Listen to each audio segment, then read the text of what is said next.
Welcome back, everybody, into Bill's Chat. I am Josh McCarty. With me, as always, is Luka. And if you're watching on YouTube, first of all, thank you. You're going to notice a huge smile on Luka's face. And that is because he is ecstatic that the Bills are 1-0 in the preseason. Luka, how are you doing today? Yeah, love me some preseason. And of course, those records absolutely matter once it carries into the regular season.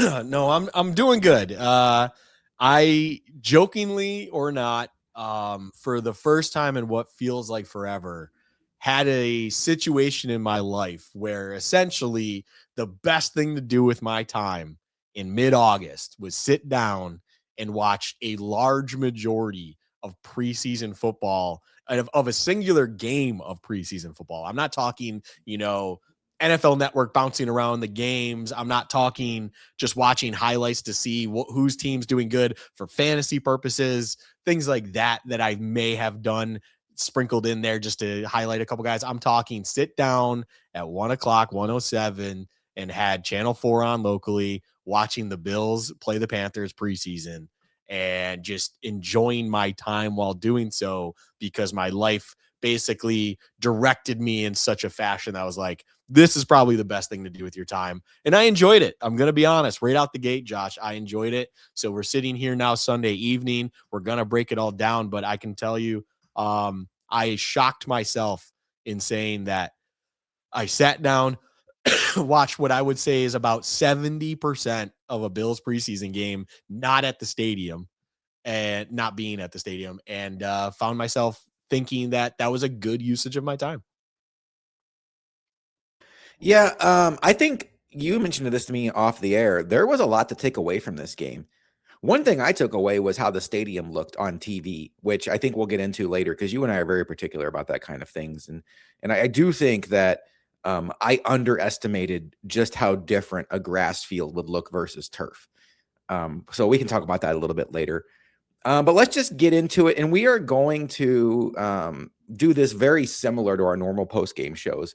We're going to have game ball and game check. We are not going to go through and be like, why did Joe Brady punt in this scenario? And obviously we're tongue in cheek about the win. You love it when your team wins, but at the end of the day, the ultimate win in preseason is leaving the game without any key injuries. And knock on wood, absent Keon Coleman posting on Instagram with a boot on his foot. So we'll see what happens there. The Bills seem to have come away unscathed. What did you think about the approach with the ones? And let's start with offense, because we knew the ones were going to play. We knew that Joe Brady had said that he wanted to get them some work. And we also know that Josh Allen is not exactly the kind of person that you can say, go out there and half-ass it. Go out there, and if it's not there, just throw it away or play it safe. That's not in his mentality. And the more I've been thinking about it, it's like, what good does that do him? He has to lather up in getting out of situations. He's been in training camp where if anybody on that defense gets within 5 feet of them, they're getting thrown out of practice. You don't touch the multi-million-dollar quarterback. But what did you think about the offensive approach? Was there a point in time where it felt like, all right, that's enough Josh Allen, or did they take him out at the exact time that you thought, okay, he just threw a touchdown pass, we've seen 2 drives, he's been on the ground a couple times, now we're good? I would say this. There's caveats to this that I will get into, but just to give the overall answer, I'm okay and I like how it was handled in the sense of, so I'm always, why are we even playing these guys? And I will even say Dion and Spencer Brown seem to be more in the going through the motion stages, it felt like, where they were handling rushes and things of that nature in a manner that I would say is not up to their standard on a snap by snap basis. And to me, from an individual perspective, as in from Dion and Spencer, looking at their health and well-being getting in the season, I fully embrace that, endorse it. The caveat of that for this case is you are protecting the franchise. You probably need to be doing a little bit more than going through the motions if, say, Jalen Phillips is going at you pretty hard on a 3rd down or so. That's one thing. The other caveat is I like your point about you can't tell Josh Allen to go half-ass. I will also say I would never tell a player to go half-ass, because if you I feel like in professional sports in general, if you put it into the head of a player, of an individual to be cautious and or slow it down a little bit and or, quote unquote, play half-assed for your own well-being, for your health, whatever. That almost seems to, for simple tempt fate, but in reality, introduce other variables that might not normally be there when you're going full speed that will get you hurt. And that you don't want to see ever. Pardon me, got a little bit of a dry throat situation. And in Josh Allen's case, he plays the way that he plays, and you just have to accept it. Now, let's not hold on to the ball too long in order to try to force something into the end zone, Josh. Would love you to hit the quick open read short, referencing a second, and I don't think it was and goal. I think it was second and I don't know, but it was second and something in the red zone where off the snap felt like a quick, simple read was there. And then Josh, whether he was excited about first quote unquote game in the stadium and wanted to make a play and, or just wanted to make a play in general, held on to the ball a little bit too much, forced a little bit of an interesting situation, took some hit for it. And it's like, hey, that's what we need to avoid, Josh, in the preseason. Hit the simple stuff if it's there. Let's try to just get through this, go through the motions. And hey, maybe even on top of it, that's good practice. Those are the little things I would say I didn't care for from the ones. But again, that's just stuff you also have to just live with. And I will say the first series and second series that they did, you saw so much that was good and you wanted to see some things. The moment you saw DJ Moore get rolled up on a little bit, looked okay. He gave a thumbs up, hobbled off, was getting attention. I believe even during game we were getting reports he looked fine. That moment happened and magically the one stopped. That's what I like to see. As soon as one part of the machine essentially had a little bit of a question mark, red flag, whatever you want to call it, arise, it's like, all right, cut it. That's it. Good rehearsal. I mean, Josh Allen, DJ Moore looked exceptional, of course, as everyone saw. We saw a lot of things that were good to see. Allen finishes that drive with a touchdown to Keon Coleman, and it culminates perfectly. We're done for the day. Put on your ball caps. Have a good one. I like that approach as a whole. I think that was good. Wouldn't be surprised if it's similar in game 2. Excuse me. And then maybe even they finally tone back in game 3 as long as things go well. You mentioned game 2. I don't anticipate the starters playing much in game 2, and that's because they have a scrimmage this week with Cleveland.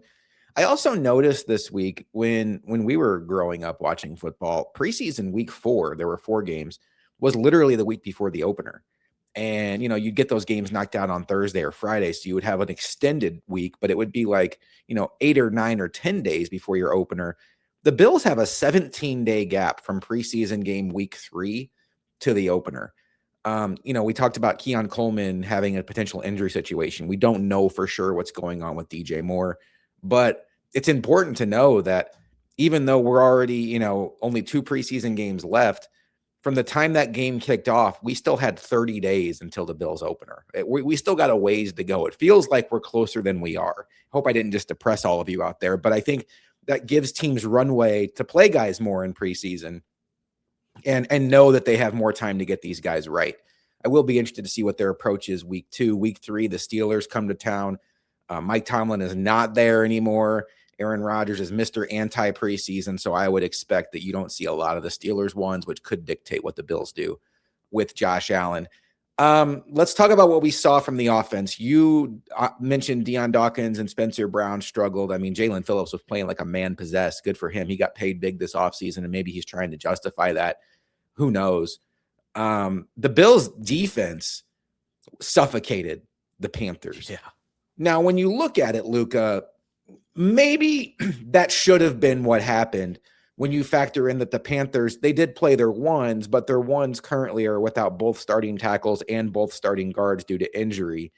Like Ted McMillan was out there. Jonathan Brooks was out there, but, it still was, it should have been an offensive line, defensive line mismatch. And in that regard, I think, check the box, because it would have been concerning if the Panthers are out there with nothing but depth pieces protecting a less than elite quarterback in Bryce Young, and the defense just can't stop a nosebleed. That would have been concerning even in a preseason setting.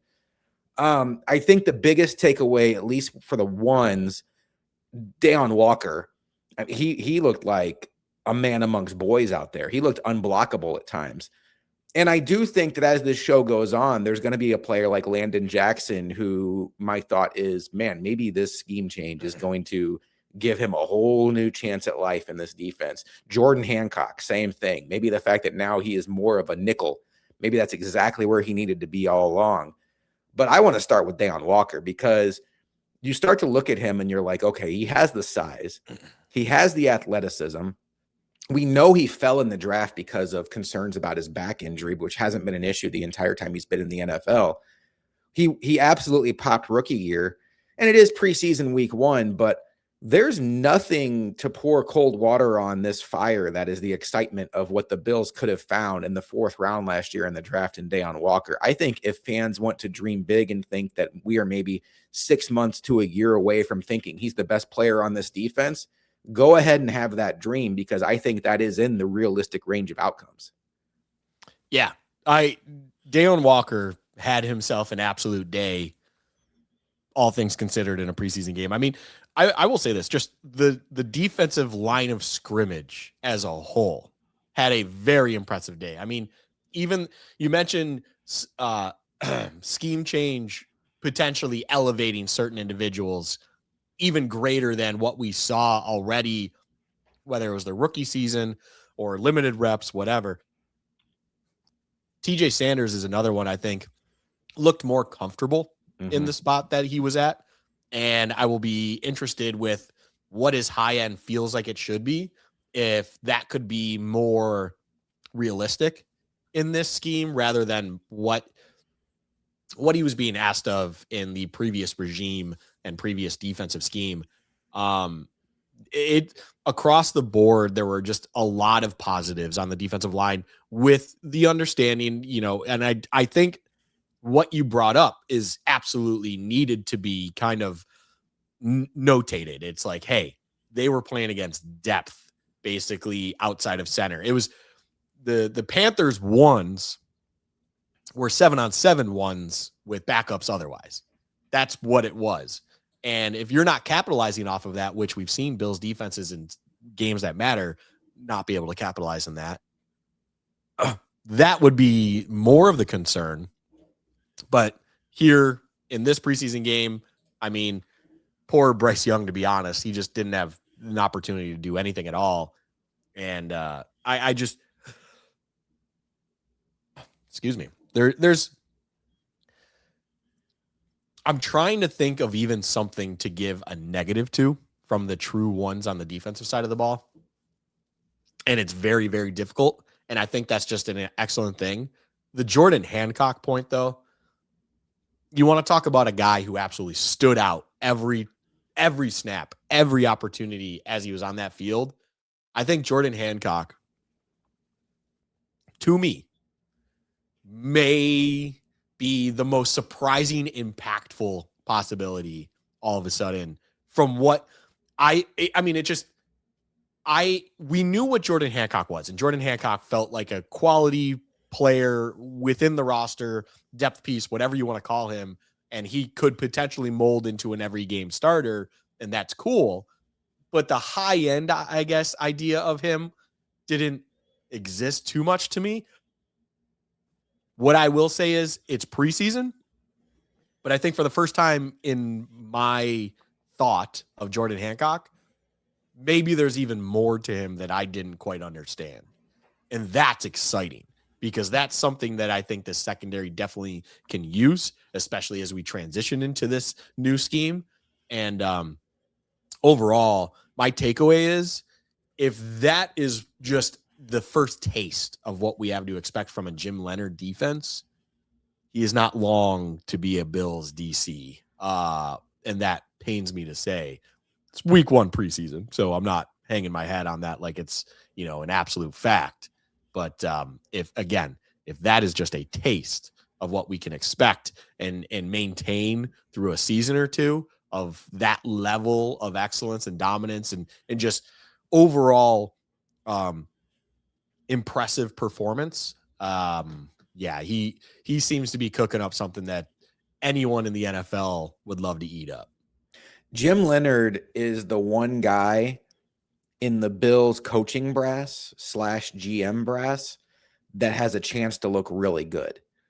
If the Bills go out and win 15 games and go to the AFC Championship game, Joe Brady is going to get credit for, I mean, if they win the Super Bowl, everybody gets their flowers. If Joe Brady takes them to the AFC Championship game and they lose to whoever you want to insert there, Joe Brady is going to be looked at as, congratulations, you just did what McDermott's done several times, and that's losing the championship game with Josh Allen.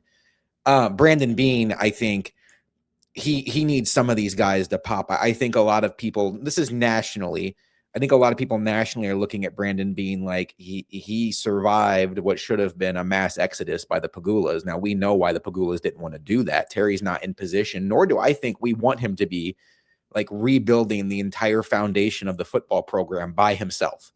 That would have been a disaster in the middle of Josh Allen's prime. But nationally, I think Brandon Beane is looked at as the guy that, threw Sean McDermott under the bus, right or wrong. I don't necessarily think that's what happened, but I think he's the guy that survived, and a lot of people don't think he was supposed to. Jim Leonard is the guy that is taking over the defense that, again, national perspective has historically let Josh Allen down. Now, we know that technically the Bills had the number one pass defense last year. Now, we could go on for 30 minutes why that is. Teams are not going to throw on you when they can run for 8 yards a carry.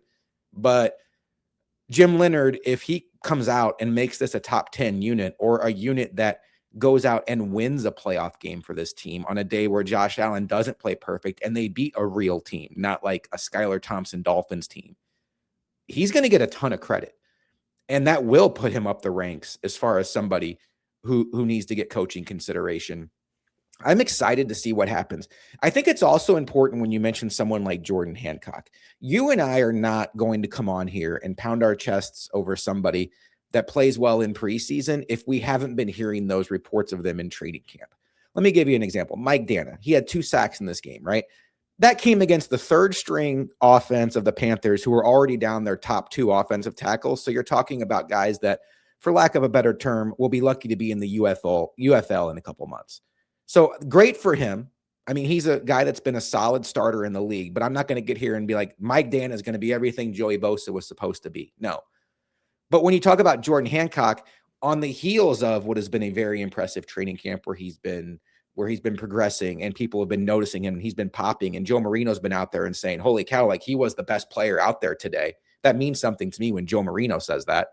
And we're going to talk about another guy, Kenai Walker, had an interception. Now, look, you can get a tipped ball that goes up in the air and somebody intercepts it. It's like, hey, you had a great game, but ultimately anybody could have caught that. But when you look at the interception he had, the instincts that took, and you compound that with what has been a very strong training camp, that's a guy that I think we absolutely need to be paying attention to as far as the back end of the 53. And we can get into some of those guys as we go along. I want to stay with the starters real quickly, though. How many jobs are realistically up for grabs? Let's go through this. Let's think about this. We have the left guard situation with Austin Corbett and Alec Anderson. I think that's it on offense. There's obviously going to be a third receiver on the field when they go 3 wide receivers. Perhaps Keon Coleman's injury will dictate that that's Joshua Palmer. But ultimately, like, those guys are both going to play. I think Shakir and Moore are going to hog the receiver snaps. Everybody else will rotate in where they rotate in. Defensively, I think there's going to be a lot of rotation. I know Landon Jackson may start because he's more of an early down player than TJ Sanders, but TJ Sanders will come in pass down situations. I think the linebacker situation is interesting. We can talk about Caleb Alarms or Day, but I still think he's in position where he has to take that job from Dorian Williams. I don't think it's going to be handed to him. And assuming that Max Harrison, Cole Bishop come back healthy, and Chauncey Gardner-Johnson, I don't think there's an open job in the secondary, despite the fact that IGB has been playing well. And even though we both like what Jordan Hancock has done, I would be surprised if he presses D. Alford for playing time, at least early in the season. So that brings us to left guard. And here's my theory. I think a tie is going to go to Austin Corbett. And we've talked about this a little bit, but a couple of things happened in this preseason game that I think were bad for Alec Anderson. None of it was within his control. One, they rotated evenly, even though Alec Anderson started. So that means that there's really no leader in the clubhouse there.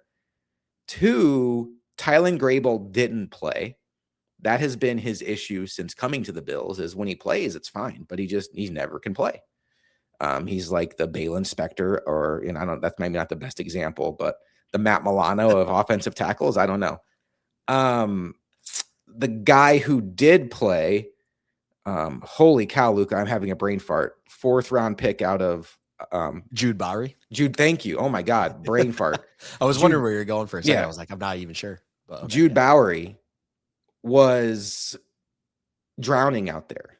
The game looked way too fast for him. Now, I'm not giving up on Jude Bowery. That one game, and we've seen rookies come in and struggle. We're not going to freak out about that. But he did not look like somebody that, if an injury happens to Spencer Brown or Deion Dawkins in this next month, is ready to go out there and block Will Anderson. So I think in this situation, Luka, Alec Anderson's versatility could work against him. If Tylen Grable can't get healthy, Ryan Vandermark is gone, and Jude Bowery, his first time out there was, we'll just say, less than stellar.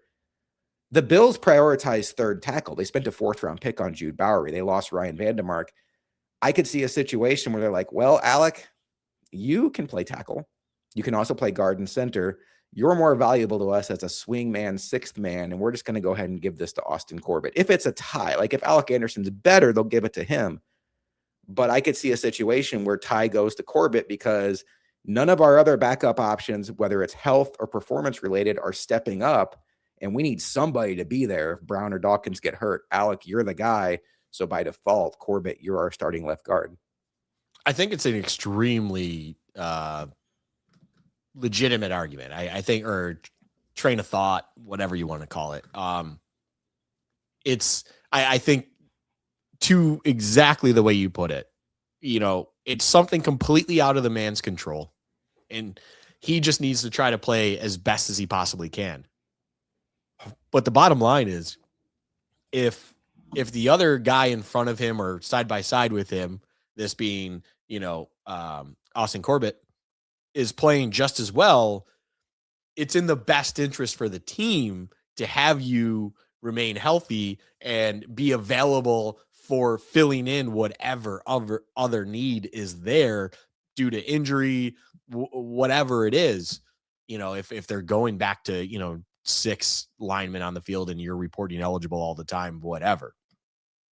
And they're, the team, and whether that's being in roster management, and Joe Brady probably even as a coach now in the head coach spot, but just in general from being here previously, he's comfortable or more comfortable with you there. And Corbett is just going to be locked in at that left guard spot.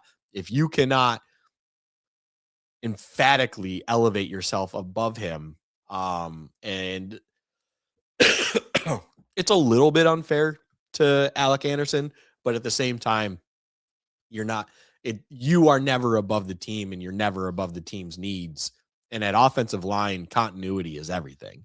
So, the last thing you want to do is say, Alec Anderson, you're our guy. And then from there, let's say Connor McGovern goes down, and now you're sliding in at center, so Corbett goes in at guard. It sounds good on paper, but you're messing up 2 spots here. Like, or let's say Deion and or Spencer Brown goes out. And it's like, okay, now we got to slide you in his spot. And then Corbett, you're changing out 2 different spots. And that is a lot worse than as if, Corbett's sitting there at left guard and Deion were to go down, and or Spencer Brown would go on, and it's just slide another guy in, just one in. And in offensive line, that is the most valuable thing. Continuity and collective kind of work as a whole. That is the most important thing. I think most people understand that, but it needs to be said. It's like, that is the thought process when it comes to the offensive line. The greatest strength is how collective that unit is. That's why I always find it interesting when you have left and right tackles highlighted, your Penei Sewells, your Lane Johnsons, all of these guys. And it's like, yes, they're premier offensive linemen. And then you don't hear necessarily, like, you hear about Deion's a quality left tackle, or Spencer Brown is a nice right tackle in the league. But then all of a sudden you hear offensive line rankings as a whole, and there are the Bills, up in the top 5. And that speaks to the greatest strength of all of, as a collective unit, they have been together through a lot. They have played a lot of ball together. And because of that, you can see how well it operates as a unit of 5. One part of that unit that could be at risk of missing more time and even potentially opening day is starting center Connor McGovern. I believe it was ESPN or the Buffalo News. He told that he's still multiple weeks away and his goal is to be there for the opener. But that doesn't sound like he's going to be there for the opener. It sounds like that's his goal. And the Bills are certainly a better team with Connor McGovern out there. But that pivots us now, no pun intended, to the backup center situation where free agent signing Lloyd Cushenberry is competing with Cedric Van Pran Granger, who you and I have both been high on since he was drafted. But going by the reps and the snaps when Josh Allen was on the field, this is not a contest. Lloyd Cushenberry is the backup center. And this has a chance to go down as one of the more important offseason signings by being, if McGovern misses time early in the season, you're talking about going up against the Houston Texans and the Detroit Lions and the Chargers before he comes back. Like, who knows when he comes back? But, these are not easy defensive lines by any means. Lloyd Cushenberry has a chance to be a very important cog on this offensive line. I guess 2-part question. How concerned are you about Connor McGovern? And then kind of to finish up the tackle situation, how concerned are you about backup tackle? And I realize the first world problems, right? There's teams out there that are starting Geno Smith at quarterback. But, the Bills are a Super Bowl contender. We know that tackle injuries can tank your season, but they've been in a great spot having guys like Van DeMark there in the past. How concerned are you about backup tackle? Do you think the answer is in-house, or do you think it's a situation where Bean should be looking at the back end of somebody else's roster and maybe flip a pick for somebody with starting experience? No, answer's in-house. I think our conversation about Corbett Anderson is exactly the answer if needed. That is what you're going to be doing. They don't want that to be, you want Tylen Grable to be healthy. You want Chase Lunt to maybe be something a little bit better. Jude Bowery, maybe it was just first game jitters at the next level. Multitude of things. I think you just roll with whatever the best situation is in-house and you go forward. Backup center with Connor McGovern. I wouldn't say at this moment in time, sitting here on August 8th or August 16th, coming out August 17th, I wouldn't say I'm overly concerned. It's promising to hear that he's targeting, obviously, week 1. It feels as if it's appropriate to be cautious with something as valuable as Connor McGovern. So from there, if you feel okay with Cushenberry, which, as you pointed out, based on snaps, it feels as if that is something they might be comfortable with. You're just going in with that. That is what you're going to be doing. Little bummed for SVPG, and him just not being able to kind of figure it out. Not sure what it is exactly. Some guys that you like going into a draft and you end up getting don't work out. It's just the nature of the beast. But I just think as we approach week 1, if there's still hesitance about his availability, and that grows as we get into, not necessarily Labor Day weekend, because Labor Day weekend is so late this year, it feels like, being when it is. It's just strange just because of how the calendar falls. But even the weekend prior, if we get into that August 31st time and September 1st on that Monday, and it's like a little bit still of a question mark around McGovern's availability now that we have our roster, it's like, oh, and that roster cut down, mind you, even on top of it, I think that'll speak volumes about it. And maybe that would be, to me, the thing to bookmark. It's like, once we get to our official roster cut down, and then even the, aftershock effects of other teams cutting players, and then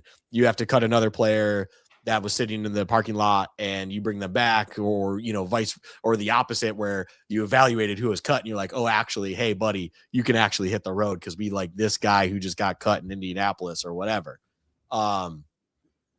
That will be the moment where I think, if you see some alarming things where Cushenberry makes the roster, and then also maybe it's like, hey, we have 8 linemen on there. It's like, oh, what else is going on? What are we cooking? 9 linemen, whatever the number.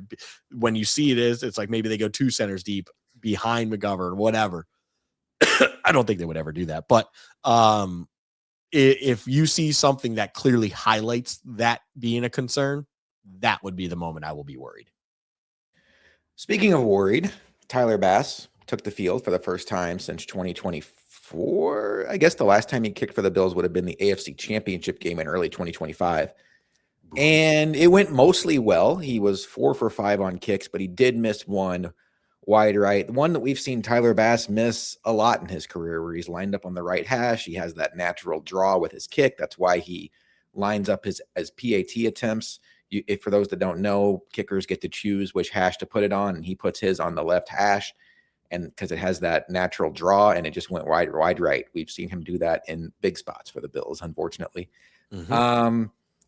Where is your comfort level with Tyler Bass? Are you, I mean, again, I'm not worried about one game. I'm worried about 1 year, and I'm worried about a guy that even the last time he was on the field, he had a shaky season, a really good playoff, but I miss the comfort of Matt Prater coming in with a 50-yard field goal to send the AFC Division Championship game to overtime and feeling as calm as can be that this game was going to overtime. I missed that. That was very comforting during a high-stress leverage moment for the Bills. And I can promise you that there is almost no scenario this season where if the Bills are right back in Denver and the exact same kick is looking at Tyler Bass in the face, that I will feel anything but pending doom. I would say you feel that now in mid-August. He can show over the course of a season that you would be much more comfortable. I think that's valid to say, but I also understand exactly what you're saying, because the bottom line is where we stand. Yeah. I mean, that's the guy hasn't had live game kicks in over a year. You know, it's been a year and a half. And what we saw in a preseason game was overall fine. And fine is okay, fine. I will say the strangest thing of it all about Tyler Bass was just adjusting to the new number, for one. Mm-hmm. And I actually had to triple check. I was like, that really is Tyler Bass. They said it. I see a kicker. We've been told it's Tyler Bass out there, but I see that number, and mentally I cannot process that is Tyler Bass because of that number. I digress. I would say this. My caveat and my concern, we have seen him miss the kick in that manner in a similar position. This is a new stadium.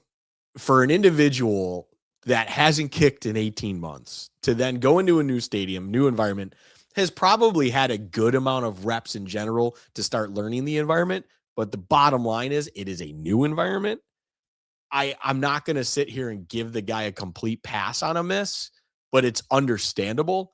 And I think we also, in this day and age, especially when you have your Brandon Aubreys of the world, everything is automatic, or we want it to be. The realistic thing is you will see 8 teams, 10 teams this year that will at least have 2 kicker changes by the end of the season, I would say. I'll confidently say at least 5.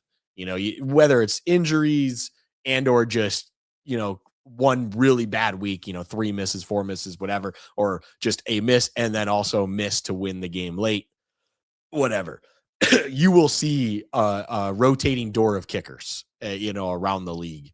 And I think the Bills could easily be in that position, of course, because right now, Tyler Bass is going to be the kicker. It feels like they don't have anyone behind him. They're kind of trying to give him, I feel like, the full vote of confidence, encouragement, and to manufacture the confidence back into his kicking game.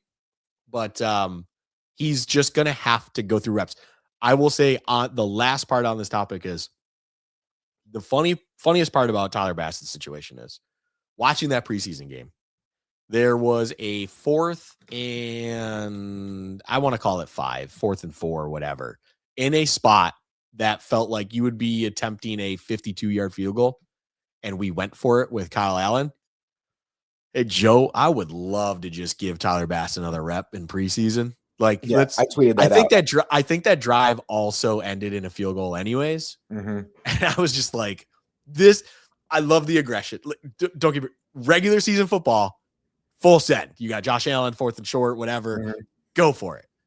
Preseason football, when you got a kicker that you need to get confident and need to see what he can do and this and that, it's like you're now in a position with a 52-yard field goal or whatever it was. It's like kick the fucking ball. Pardon my French. It's like just line up and kick the damn. This is not real football. This is bona fide scrimmages.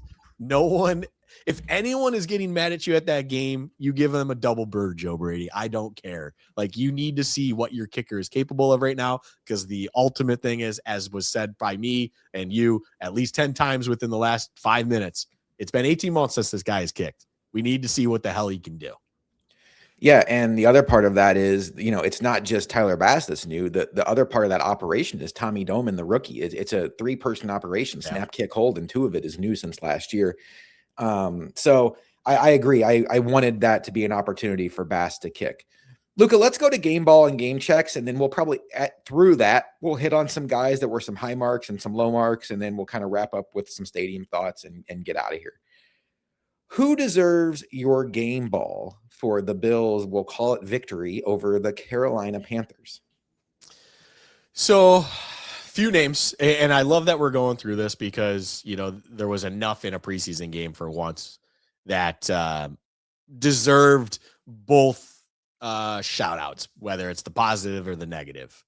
And I will say, I said it to you before we hit record. I wanted to say it before we went live. That's funny. Before we hit record, I was like, I'm going to go with player X, but no. And then you mentioned another player, and it was this, and I was like, no, but that's also another good one. I did message you during the game, this individual, so on and so forth. I would say, realistically, I wanted to so bad give it to Kenai Walker. I genuinely wanted to give it to him, but realistically, in my eyes, the one that made enough of an impact to truly change my opinion on the player. There was only one individual in this entire game that changed my opinion on the player and capabilities and potential. And that was Jordan Hancock, as we talked about, has to be my game ball, because in a preseason game, when I am going in with, for lack of a better way to say it, a cynical mindset of this is not real football, and you to perform in a manner that has me think you elevated yourself enough that maybe there's even more to you than I fully understood.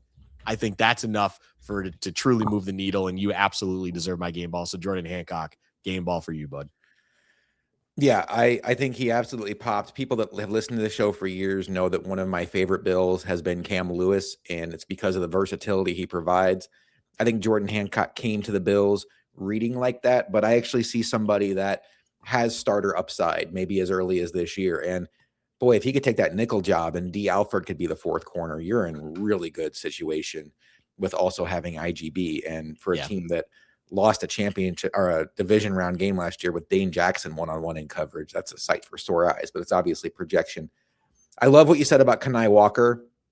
It's combining preseason with what we've seen at training camp. And I think when you compound that with what I think has been a less than stellar summer for Toriano Pride from the Mizzou cornerback that the Bills got in the 7th round. I'm pretty familiar with him. I reached out to some Mizzou fans I know too that watch every game, and kind of confirmed what my thought is. This is a guy that's a fantastic athlete, but just a little panicky when the ball comes at him. What you saw out of Kenai Walker was a guy that saw the moment, seized the moment, and made a play. And Toriano Pride almost plays like somebody who's afraid to make a play. And the ball comes at him and he kind of panics.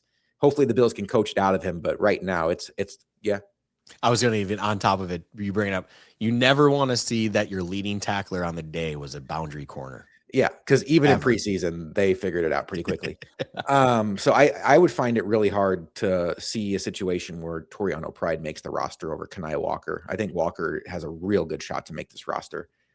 Another Walker that flashed was Deion Walker. We talked about him just really adding on to what he did his rookie year in a strong camp and looked dominant out there in a situation you want him to dominate. I thought TJ Parker played well. He did have a sack. It came against a tight end when he was one-on-one blocked, but that's a situation you want him to win. And then I liked, we didn't talk about him, but DJ Moore, as advertised, I mean, just preseason setting, I get it. And, JC Horn didn't play. So like we get all that stuff, but at least for one game, it passed the smell test. And as long as he's not hurt, great. So as I'm cycling through here, I'm trying to think if there's anybody else I want to give flowers to. Landon Jackson, I thought played a really strong game. I'm really encouraged by what he could look like in this defense. I find Landon Jackson to be kind of a very intriguing player in year 2, and really a ball of clay for Jim Leonard to get his hands on. But I think I'm going to go back to where my initial thought was. I'm going to go with Kenai Walker because I think the tiebreaker, the Walker tiebreaker, Deion Walker, Kenai Walker, we all knew Deion Walker was going to be on this team, an important part of this team. So this was just status quo for him. But Kenai Walker could have legitimately made this team with his performance on Saturday. He had way more on the line than Deion Walker, and good for him. And I love that stuff. And I think this is a guy that is either going to be on the Bills roster or on the Bills practice squad, and somebody that they call up quickly with the cornerback injury. But I'm intrigued to see where his career arc goes because so far so good for him. I guess there's got to be some bad from a preseason game. We'll hand out our game check award. Luka, who gets your game check for the first preseason game? My game check award. This might be the most heartbreaking game check award I think I've ever given out because, this is a player that you wanted the world for going into it. One of the more exciting ones, even on the local broadcast. I don't know if that's what you were watching on your end. Mm-hmm. But ultimately it was like, that was one of the 4 players in the game that, the classic, hey, message us what player are you most excited about to watch. This was one of the 4 names listed, and excuse me for breathing into the mic. Caleb Earlerms, or you get my game check award because it was just the most disappointing in a preseason setting. And it's nothing truly, I wouldn't say it was shocking, right? It wasn't surprising, just disappointing in a sense because everything you were seeing lead up to it. And even like going into what's so funny, Josh, is going into it, the blue and red scrimmage, you see him one-on-one with James Cook, keep up, make a great play in coverage. And then in game coverage on 3rd and long, he's going a million miles a minute and just like any other bum buffoon just barrels over a tight end, just some average tight end well early before the ball gets there. And it's a clear as day. Even the homer himself, Steve Tasker, could not defend you in replay for why that flag was thrown. When that is happening, unfortunately, you are just not having a good day in coverage. I think there's still a lot about the player that's exciting. I think there's, the build, the mentality, all of that kind of stuff. The player himself is great. So this is not a detriment to the player. I just think for the sense of what we're doing here in Game Check, and the only player that he is the most disappointing I have felt from a preseason game in watching a player in some time that, Caleb Earlerms, or unfortunately you get my game check award. And it is the most heartbreaking one I have ever handed out. We talked about this off the air. I think right now he's playing 100 miles an hour. And, we all know you'd rather have to rein somebody in than turn up their aggressiveness. And, that pass interference play, you just can't have it. You're thrilled that it happened in a preseason setting, and what a great coaching opportunity for him in coverage. If that happens in a regular game, it takes fans 2 years to forget about it. Think about how long it took fans to get over Nico Collins burning Cole Bishop. So, it wasn't until last year when he started making interceptions. I'm looking at this. There's a few guys that come to mind. Geno Stone. Look, I love our safety situation. I think Cole Bishop is a future star. I think Chauncey Gardner-Johnson, if healthy, is going to be a godsend for this defense. And I think Jalen Kilgore plays at a speed that it's not just track speed. Like, he flashes when he is on that blitz. He was shot out of a cannon. I'm super excited for wherever his future goes. DeMar Hamlin and Geno Stone, I have no interest in seeing either one of them on the field this year, but I understand why Geno Stone is here, veteran depth. But what a dumb play. You had 3 guys wrapping up who I think Kenny Pickett and 3 guys that are Yes. all like at or near 300 pounds. Not Cam Newton, Kenny Pickett. No risk of him pulling away, and you grab his face mask. Just not an intelligent play. And this is not Caleb Alarms or in his first NFL action. This is Geno Stone, who's supposed to be a steady hand veteran. Gives them a free first down and ultimately leads to their touchdown. So I wanted to give him the game check, but I kind of want to stick with the same logic I used on Game Ball, where who played maybe not so good and probably cost themselves the most. So with that, like Tommy Doman, I was going to make a joke about like, hey, buddy, you can't even punt once. So, but, it is what it is. We've made that joke before as Bills fans. I didn't think he had an outstanding day. I think Tyler Bass deserves mention here, but, we'll kind of cool off on for a little bit.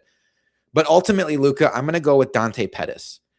And my reason here, there's multiple reasons. I'm going to count this out again because I just had it up and I already forgot the number. On a day when 5, 6, 7, 8, 9, 10, 11, 12 different Bills caught a pass, Dante Pettis was not one of them. Ray Davis returned punts. And to borrow from Shaquille O'Neal, I'm sorry, I wasn't familiar with your game. I didn't know Ray Davis had that in his bag. And I don't know that I love Ray Davis as the primary punt returner, but it gives the Bills options there where if they want to just roll with Ray Davis and Khalil Shakir, they're good. But ultimately, Mecole Hardman's not going away. And while he is a high-risk, high-reward returner where he's going to give you a couple big ones and he's going to give them a couple big ones, I think ultimately Mecole Hardman outranks Dante Pettis. And the one thing that makes us all nervous about Mecole Hardman is what Dante Pettis did. He put the ball on the ground, and it didn't result in a lost fumble, but that doesn't matter to coaches. You put the ball on the ground, you're competing for a roster spot, can't have it. He'll have a chance, these next couple of weeks to regain ground, and depending on maybe the injury situations with Keon Coleman and Skylar Bell, maybe there's room to grow. But, Stephen Gosnell is playing well, and Mecole Hardman outranks him. So I think Dante Pettis went from a guy who really had to hit the ground running and impressed and could have maybe taken this punt returner job to, boy, he dug himself a hole, Luka, that I'm not sure he has the capability to make up. No, it's a perfect, that would be the next up, because it's the classic situation where you were brought in late for a clear purpose, and the only thing you did is kind of fumble the bag, pun intended, as to what that purpose was. And when you only have 2 returns where one was, as you said perfectly, one was put on the ground, regardless if it was turned over, because once the ball's on the ground, it's essentially a coin flip as to who's going to get that ball. Yeah, you can't be doing that. And then from there in preseason, you need to try to show your value elsewhere. And as you highlighted, it's like you were targeted once, you did not catch a single ball. You and Zylstra were the only individuals that were targeted that did not catch a ball. And Mecole Hardman and, everyone else is showing. Trent Sherfield caught 2 passes. Hey, man, I career love special teamer. Like, if he makes a team, we all get it. But you got to outrank him as a receiver to have a shot. Right. You are in such a hole right now that on the depth chart in preseason at the receiver position, you have to be like, you have to be, what would that be? 3, 6, 9.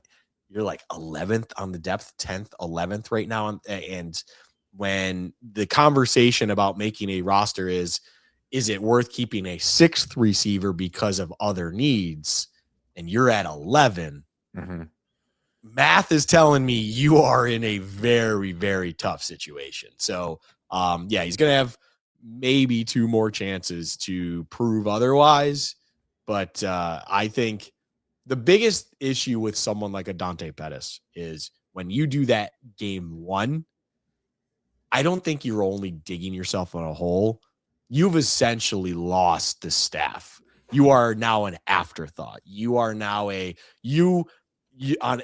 there's a magnet board, the classic like depth chart magnet board, you have already been shifted over to, this will be one of the cut day cuts at best. Like you are there. And that's the reality of this situation that is preseason NFL.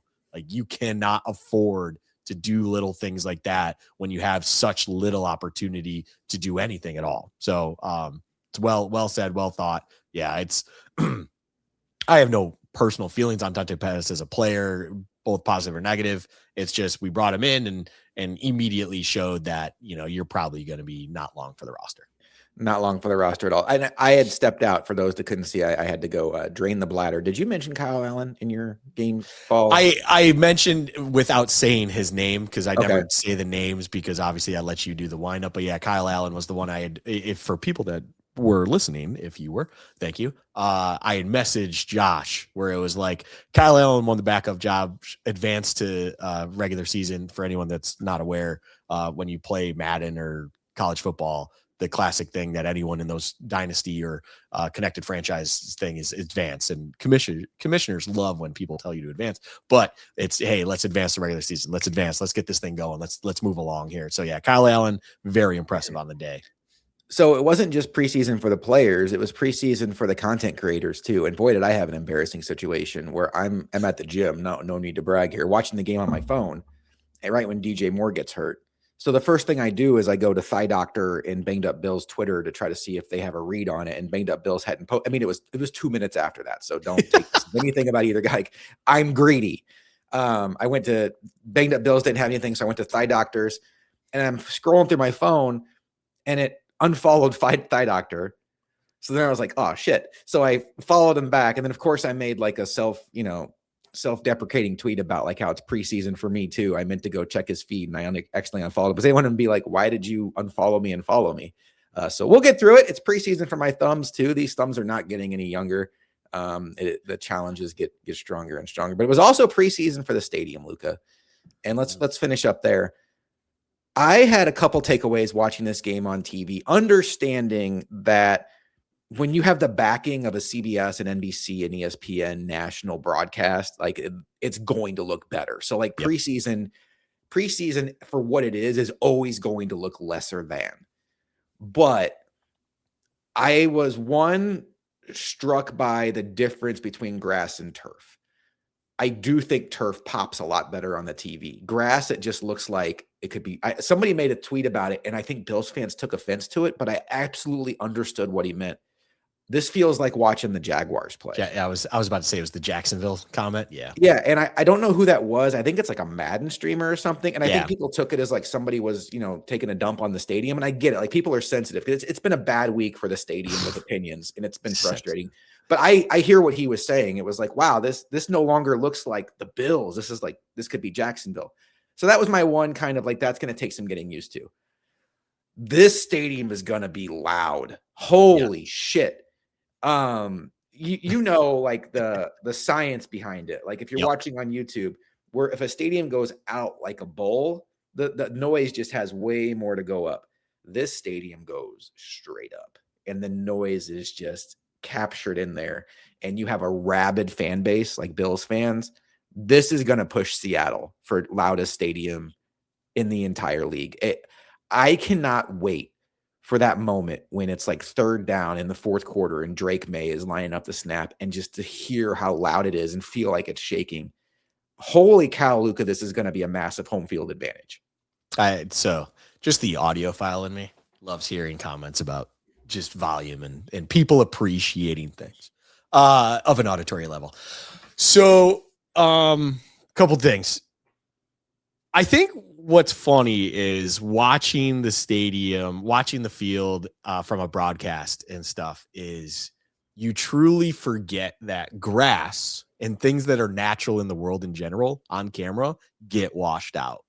And artificial things, due to the way artificial things are created and you think about, I mean, for lack of a better term or whatever, it's painted, right? It's painted. It's an extreme of whatever color you're trying to represent. It will, on camera pop a lot better. They're not going to be painting the field all the time and stuff like that. But I do love you highlighting this is preseason broadcast. I made a comment to a friends group where I in a text group, I was like, I'm very excited to see what this stadium looks like during its first what was the exact word I said? basically highlighting Amazon Prime, because of course our home opener is Thursday Night Football on Prime, which will be a very, very high quality broadcast, a premier quality. That's what a premier broadcast. I cannot wait to see what it looks like under a premier broadcast. You're going to get very much better image quality. You're going to be getting a much more in-depth crew and operation and whatnot, that I do believe it'll look a lot different. And then on top of it all, I will say, Josh, I selfishly, and just for things that I know and stuff like that, I am waiting the first time we get to see this stadium under its lighting, because the one thing I love the most out of everything in the stadium is the MFing lighting. And it is very weird to be as fixated on it as I am, but I promise people, and I promise you, there is just something completely different about the lighting in this stadium that makes it so cool. And people that were there for the blue and red scrimmage got a taste of it for sure, because it got darker late on, and on top of it, it rained and stuff, so you had to turn on the lighting regardless, because it's already dimmer at that point. But from a broadcast and sitting at home perspective, I cannot wait, because in my opinion, watching a Bills night game, even at the old Highmark, there was something different about the way it was lit compared to pretty much every other stadium. Ironically enough, the only one that I felt was lit and colored and appeared in a similar fashion was Arrowhead. I think most other stadiums are different. So I'm fascinated to see, with what the lighting is now at New Highmark, what it will appear in a night game setting with the top line, everything in broadcast systems, and how we're seeing it even on streaming at the high quality of Prime. I'm fascinated by it. But then to your other point and stuff like that, it's one of these things where you get to appreciate the volume of the stadium in this game a little bit. And I want it was not a full stadium. I want to say when you saw kickoff, 2/3, maybe 3/4 full. For it's preseason football. Some people just don't have an inkling for it, like myself. Does it fit my daily schedule of the midsummer time or late summertime? We will see. And or on top of it, can you justify the price of preseason football that it was to get into that stadium, which is the most expensive in the NFL, I believe, because I would imagine it tracks just like regular season is the most expensive ticket in the NFL on average. So totally understand why it wasn't a full stadium. But it was still allowed. And what I think was the most appreciative moment of that, I don't know if you got this on your end, just again, because I don't know what broadcast or whatever you were watching. So watching the pregame, I had it on and I'm listening to, I forget the 4 individuals that are there pregame locally, and it cuts to them and they're trying to talk and pregame festivities are going on. You could tell that it was a very different level of noise to them. For people that have done that and been there at home games, for preseason games, for regular season games, for local broadcasts, everything. They have stood on that field and done this song and dance numerous times in their lives. And it had a feeling like they had never had to deal with something like that before. And when I saw those two things culminate, it's not a full stadium, and yet these people are like, I got to speak up here. I need to raise my voice. I need to articulate things better. I can't hear you nearly as well. So you're hearing that little extra pause between someone talking here and someone talking here, whatever it is. I think I'm with you, man. I cannot wait. I cannot wait for like intros and like going into a Thursday night game, going into a Sunday night game, whenever that time comes, things like that. I cannot wait for those. But then, yeah, your key third downs, they need to convert a key fourth down to keep the game going, stuff like that. You're not going to hear the typical things, because long are the days gone now where you're just going to hear what is it? The aluminum benches being slapped, which is a very known auditory thing for Bills games. If you're watching, you can just hear people slapping them left and right, and there's just metal clanking anywhere. That doesn't exist anymore in this stadium. So what does that sound now sound like will be very fun, because it's going to be completely different to the at-home experience that all of us have grown up to and experienced to this point in time. And it's going to be louder, but in a more unique and different way that the silly little AV guy in me and the person that appreciates those little details and caveats, I'm telling you, Josh, that Thursday night game, I'm going to be planted in front of a TV well before kickoff and just enjoying every little detail and caveat and auditory plug and little gems here and there that it's like, hopefully I don't have it too loud where my child cannot sleep, but at the same time, I want to hear everything. It's going to be prime viewing. Oh, no, I have the NFL Plus where you pay $5 a month and you get all the preseason games. Yeah. So I buy it for 1 month in August and then cancel it. So of course that's kind of my thing. Do they give? I'm just curious. Do they give like local? Like, were you getting just the local channel 4 or? If it's not broadcast here, like if it was on ESPN, I wouldn't get to watch it, but I'd have to watch it on my regular TV. But I got to choose between Panthers and Bills broadcast. I didn't get pregame, and you don't get commercials. You just get like a commercial break in progress kind of thing. So it's just like pretty much all those other packages where it's like you can choose either side, but it's just from start to finish, nothing else. Got it. Exactly. It's a good deal. $5. I mean, why not? $5 is like how much it takes to buy a Little Caesars pizza. Now I'm hungry. All right, Luka. Well, it's preseason for us. It's preseason for my setup here. For those wondering, I'll be in this dungeon for another couple of weeks, but by the time the regular season gets here, I'll be in a brand new recording studio in a brand new house, and that hopefully it looks a lot better than these plain white walls. But up next for these Buffalo Bills is a date with the Cleveland Browns, and boy, are they an interesting team with Shedeur Sanders and Deshaun Watson. Another Saturday at 1:00 game, but what might be more interesting is what's coming up on Thursday, which is a live scrimmage with the Browns. We'll see what happens there. We'll get an update on Connor McGovern, Keon Coleman, DJ Moore, some of the guys that have been missing between Cole Bishop, Chauncey Gardner-Johnson. So stay tuned to Bills Chat on Twitter. Stay tuned to all the regulars, Banged Up Bills, Thigh Doctor. You'll get updates there. But for Luka, I am Josh McCarty. One game in the books, kind of. We will talk to you next week on Bills Chat.